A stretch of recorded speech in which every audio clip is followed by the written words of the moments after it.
Come back in session. We have DFACS, Public Health Administration. Appreciate you coming. Thank you. I think we had some questions. The trend is, for this year, is $11,500. So, The question that I had, that I know that y'all having more kids put in there, and that's the reason you was asking the 13,000 instead of us going ahead with you not here and just doing 11,500 or whatever it was for trend. I just wanted you to come and explain why it's went up just a little bit. Okay, well, as you know, everything's gone up. The cost of everything is currently more than it used to be. And I pulled some numbers just to give you a kind of an idea. Back in April of 2021, for example, we had 23 kids in foster care in Banks County. Currently, today, we have 33. So, and that's just a point in time. It could change day by day, but there has been a significant increase. And I know that's only 10 kids, but for Banks County, when you go from 23 to 33, when you look at it, percentage-wise, that's a pretty 50% large increase. And while the state bears a lot of the cost for what it costs to have kids in foster care, they pay the per diem, they pay for any daycare the child has, the child will be covered under Medicaid. The county, there are things the county has to pay for those kids to be in foster care. And we have a policy, a reimbursement policy that all the foster parents get of what we will reimburse for the foster kids. And there's been very little change to that in the last few years. Some of the things that have changed is the per diem rate's gone up, but that, of course, is covered by the state. There are things that the county covers. For example, there's a certain amount of clothing allowance that each child gets that the county pays for. There are some incidentals, for example, maybe school pictures or a yearbook or something like that that the county funds would be used for. And then there's situations. For example, if we picked a kid up today and the child was sick and had to go to the doctor and had no Medicaid, most of the time the doctors will go back and bill Medicaid once we get that approved. But if the child needed medication today, say they needed amoxicillin for the strep throat, that would be something we would need to reimburse the foster parent for out of county funds. And I mean, that's just an example of something that may need to come out of county funds. Please understand, I'm very diligent about how we spend our county funds, and I try to be a very good steward of how the money's spent. And I think we'll probably come in very close, maybe, hopefully under, maybe a little bit over for the year. And it's just a hard thing to know exactly how much it's going to cost, because it does depend on how many children we end up in foster care. And just for an example, also, if you pick up a big sibling group, like we have had a sibling group of 5 kids that were Banks County kids.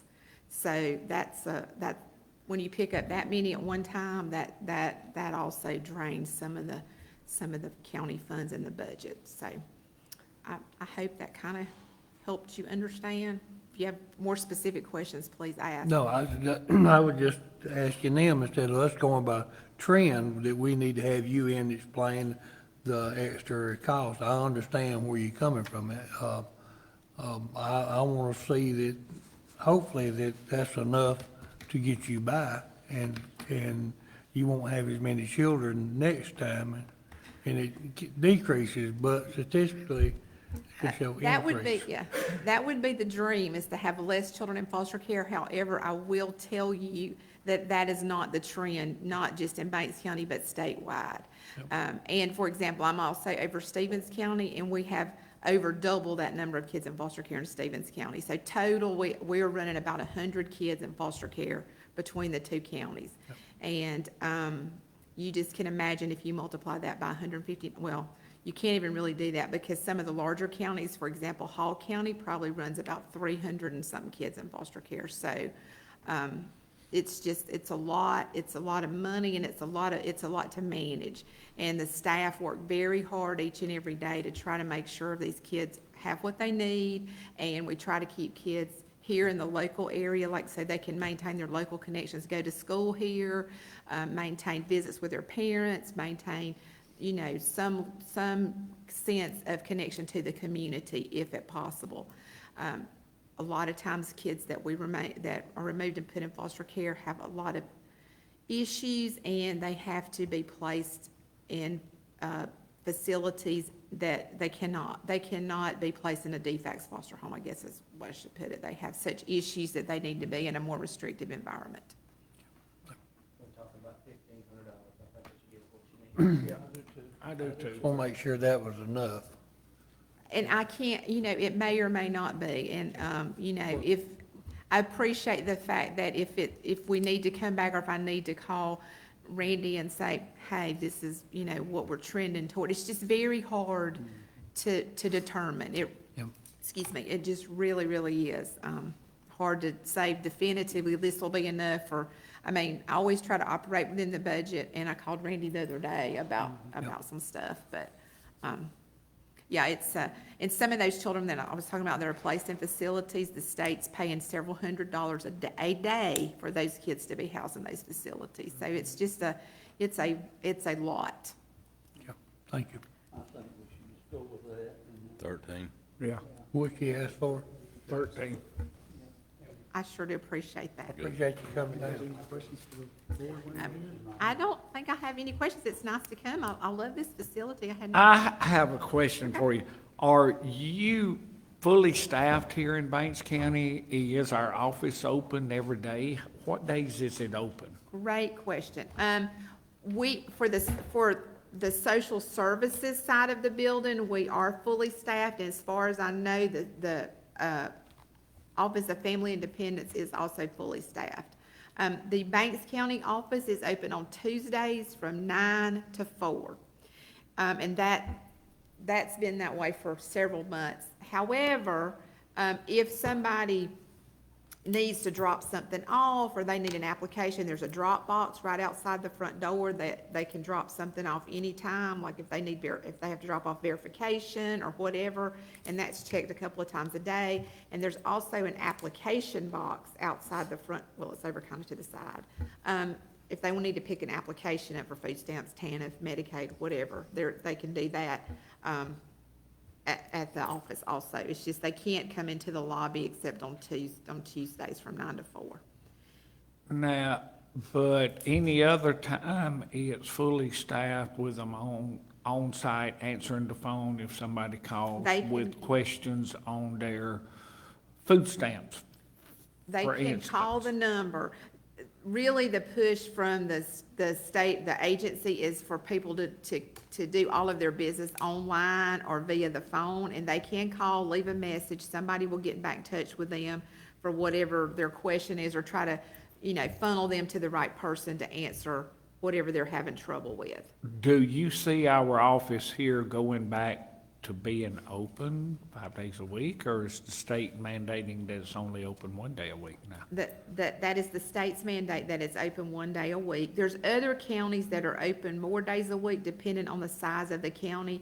For example, Franklin County is open 2 days a week. Hall County is probably open 3, maybe 4 days a week. Wow. I think the issue is that statewide, they do not have enough staff to meet the demands of having the offices open every day, 5 days a week.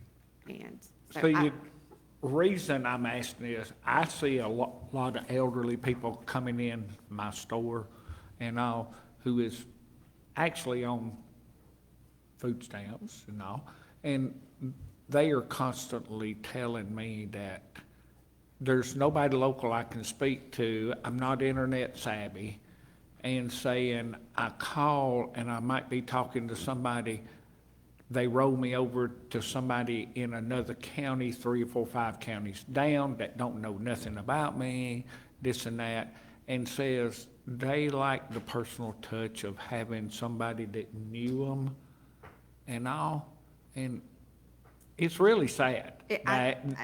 that a lot of our elderly has been pushed over, more or less, I don't disagree with. how I see it.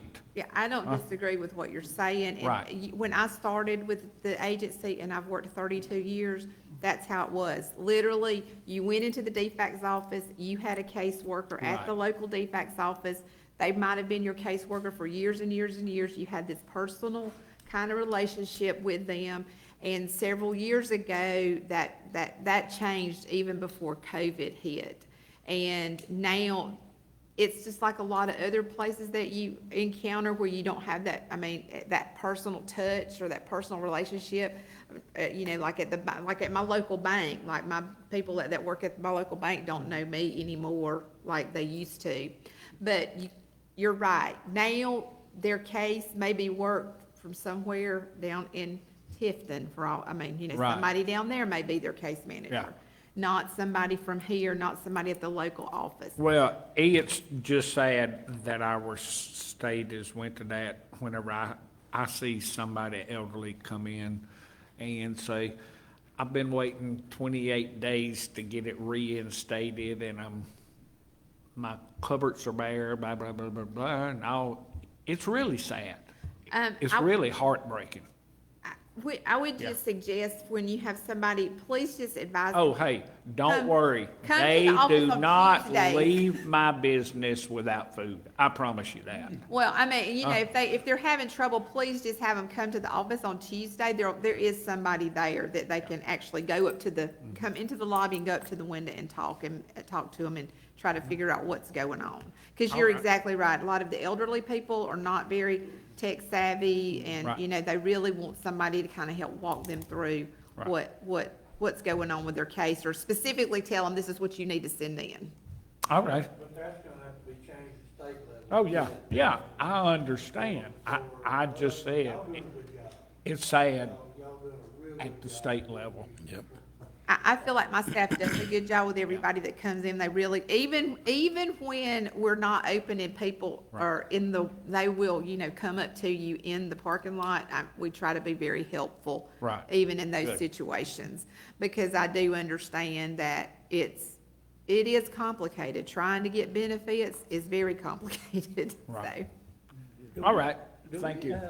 Do we have a sufficient amount of people in Banks County that would house these children that need to be? We don't. No, sir, not by a long shot. I We are doubt you got 'em always, anywhere.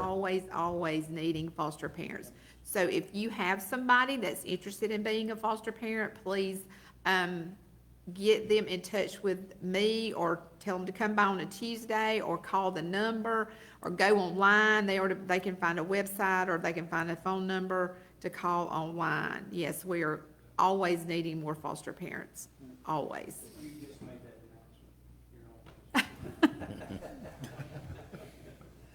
Yes, we're always needing foster parents. I just brought another little thing, just because I always provide this to our board when we meet, just to let you know, since we're talking about food stamps and those kinds of things. This is like how much money is coming into Banks County monthly for food stamps. So in February of this year, for Banks County, there was $389,358 that came into the county with food stamp. That's the amount of money that people received in food stamps for this county. Now, compared to the state for February statewide was $290,189,669. That's how much money went out in food stamp benefits for the state of Georgia. So I try to just provide this to my board so they can kind of see where Banks County's fallen as compared to the state, as well as it gives you an idea of how much money's coming back into the county from the food. And I don't know, I'm not saying everybody that gets food stamps spending all their money in Banks County, but I would say probably a good portion of them are. So, yeah. Yes, Mr. Jerry Payne passed away, so we're gonna need another person appointed to the board. Well, I'll get with Jenny. I think, didn't we advertise that 2 or 3 months ago? I thought we had advertised because we re-upped somebody, but it still had to be advertised. But there may be somebody on file we'll look at, not, we'll advertise it again. Okay. Thank you, ma'am. Any other questions? Thank you, ma'am. Thank you so much for Appreciate your it. time and I always thank you for your support. Let me know if I can do anything. You have any questions, please reach out. Sounds good, thank you.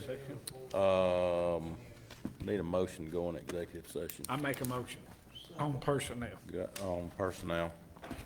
Motion by Bo. Second by Danny. Aye. So moved. And we will, well, I guess we'll come back and whenever, come out of executive session and then break for lunch.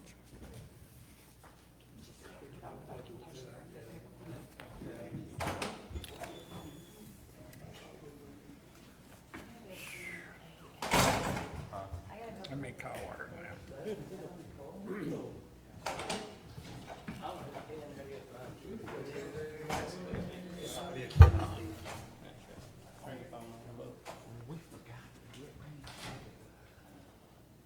Hey, what are you doing?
I need a motion to come out of executive So session. moved.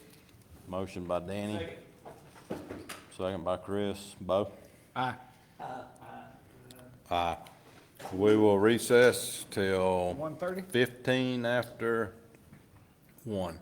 15 after? That'd be enough, 1:30, 1:30. 1:30 is when it says, when they're coming back. Thought it was 1. It's 1:30. I'm gonna run that thing. I submitted an order. Had an order punched in,